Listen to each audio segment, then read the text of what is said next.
Euh, il n'est pas facile pour les gens d'apercevoir que s'ils ne s'occupent pas de la politique va s'occuper d'eux. Il n'est pas facile pour les gens de faire l'effort de se concentrer sur les enjeux sociaux et politiques de leur temps. Ils ont très souvent euh, d'autres chats à fouetter. Ils ont des obligations familiales auprès de leurs enfants, de leurs époux ou épouses. Ils ont à se trouver un boulot, ils ont à économiser, ils ont à assurer leur survie. Et tout ça est extrêmement difficile. Alors en plus, se mêler de la chose politique, ça se peut pas. Alors il suffit à ce qu'il circule d'une certaine façon. Euh, mais ce qui n'aide pas la chose, c'est que les intellectuels leur rendent malheureusement l'appareil. Et ça, c'est moins dit souvent. Le mépris snob d'un intellectuel à l'égard de la population entretient, n'est pas nécessairement la cause, mais entretient le jugement négatif de la population à l'égard de l'intellectuel. Alors, il importe beaucoup que les intellectuels sortent de leur fameuse tour d'ivoire, qui me semble être une métaphore autant pour ces lieux où nous travaillons, ces lieux fermés, entre guillemets, que sont les universités ou les collèges, mais aussi qui sont, vu que c'est des tours d'ivoire, notre boîte crânienne. Nous sommes dans notre boîte crânienne et nous n'en sortons pas aisément et nous prenons la population de haut. Malheureusement, et là c'est peut-être le jugement de Socrate ou plutôt l'allégorie de la caverne de Platon, où la population, elle, croyant voir le vrai, ne voit en fait que des ombres défiler sur les murs, et ce sont les intellectuels qui, eux, ont la sagesse et savent.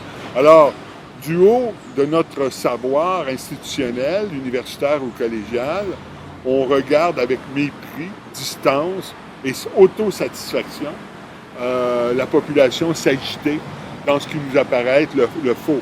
Alors que très souvent, et c'est pourquoi j'insiste pour dissocier la figure d'intellectuel de celle de quelqu'un qui a une expertise dans l'université ou dans le collège, très souvent, il y a des intuitions que quelqu'un peut avoir de la population qui nous devancent, nous, les intellectuels.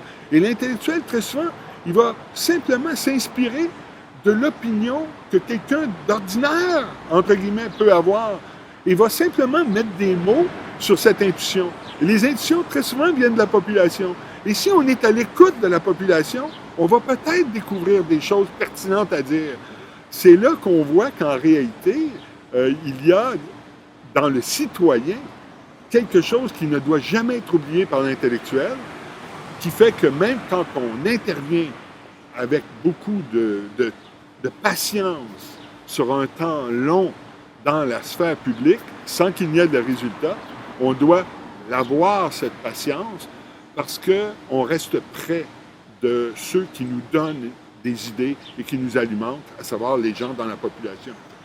Parfois, c'est vrai que c'est des ultra-préjugés à modifier, mais dans ce temps-là, il faut les connaître, ces préjugés-là. Donc, il faut rester collé sur la population. Et on peut prendre des exemples de ça. J'ai été moi-même membre de Québec inclusif pour dénoncer la charte des valeurs du Parti québécois. Hein? C'est très clair. Mais c'est facile pour un universitaire de taper sur les doigts de la population, puis de lui faire des reproches, puis de rentrer chez soi en disant « Hey, j'ai bien fait mon travail ». On peut même penser qu'on a assumé sa responsabilité d'intellectuel.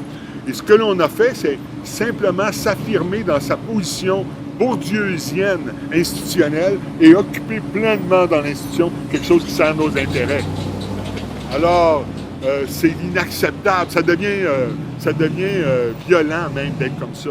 Alors, il y a eu un peu ce problème-là. Si la population a continué d'être réfractaire à ceux qui lui reprochent d'être xénophobe, parfois même raciste, islamophobe, ou de mal réagir en tout cas, ou de réagir de manière opiniâtre, viscérale.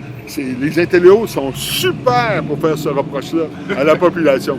Dans ce temps-là, ils s'élèvent. Enfin, ils sentent que leur identité peut s'affirmer. Mais si on fait juste ça, on contribue à creuser le fossé. Et je pense que c'est ce qui s'est passé depuis Bouchard-Taylor jusqu'à nous. Un fossé s'est créé et il faut le combler en sortant de notre tour d'ivoire, en étant un citoyen comme les autres et en faisant juste articuler un point de vue qui très souvent provient de la population.